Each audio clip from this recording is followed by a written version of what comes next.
We'll use a flute for our damaged tenon example, but understand that it applies to saxophones too.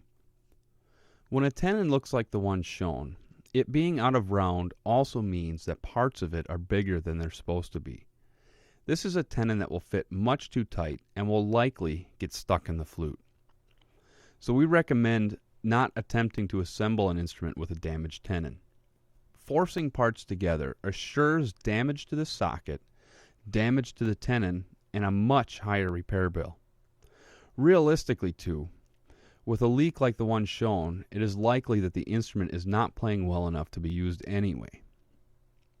Okay, moving on. How about sticky pads? This is a very sticky pad. This is a more realistic example of a sticky pad. Common causes of sticky pads include the sugars that migrate through the instrument via saliva. It's the sugars found in soda pop and candy that can contribute the most. General gunk from use inside and out, from daily practice and the rigors of use also contribute. Sticky pads are an easily managed problem. Your best choice in dealing with a sticky sax pad would be a new matte finished business card. Glossy cards don't work very well. Just place the card between the pad and the tone hole and pull it back through. Avoid using paper money to clean the pads. Often the money has more gunk on it than the pad has on it. Another common practice is to use sandpaper. The thinking is that the sandpaper cleans the tone hole and leaves enough powder behind to prevent sticking. Not the case. Sandpaper makes the tone hole shorter, uneven, and the powdery residue that is left behind is destructive to the key mechanisms. For flute pads, we recommend the pad cleaning paper from Yamaha. There is very little powder in this paper, as is common in other papers. The process for using is the same as using the business card in the saxophone. Just insert between the pad and the tone hole, depress the pad slightly, and pull the paper out. Let's move on to situations where your clarinet, flute, or saxophone will not play. On all woodwinds, check for springs that have become unhooked. On saxophones, focus first on the octave key, and on clarinets, focus on the A and A-flat keys. With flutes, it is common for the trill keys to become unhooked when polishing. Using a spring hook, simply push the spring back into place. Here is an example of a Clarinet EB key spring that came off while wiping down the keys. Just push it back into the cradle, and this should restore key function. Sax springs can unhook too. Notice with the spring off, this high E key stays open. Rehook the spring as done earlier. It is common for students to want to tighten the screws that they think are loose, but not all screws are meant to be tightened up all the way.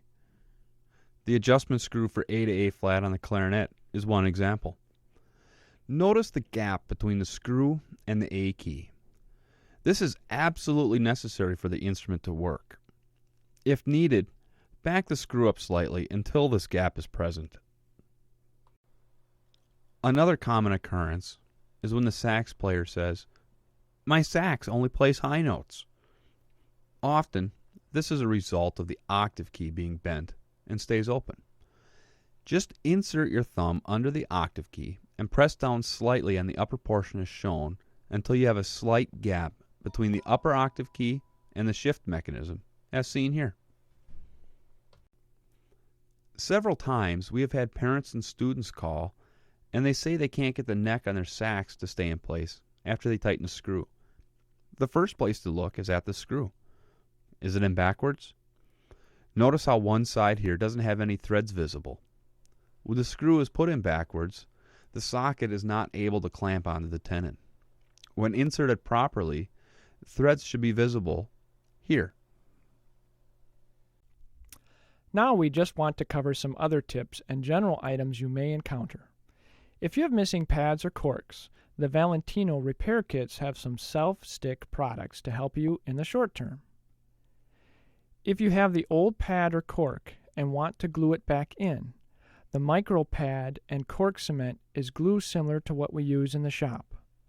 When the instrument makes it into the repair shop for a permanent fix, we can remove this type of glue without much hassle. Just remember not to use superglue. A few last clarinet items. If a tenon is stuck and you can't get it apart, it is best to just leave it alone and get it to a repair shop. This could be an indication of something more serious. This would go for loose socket rings as well. The rings support the socket and give it strength. If you assemble a wood instrument with loose rings, the socket could split, resulting in some big bucks to repair. The safest route would be to get the clarinet to the shop before further use.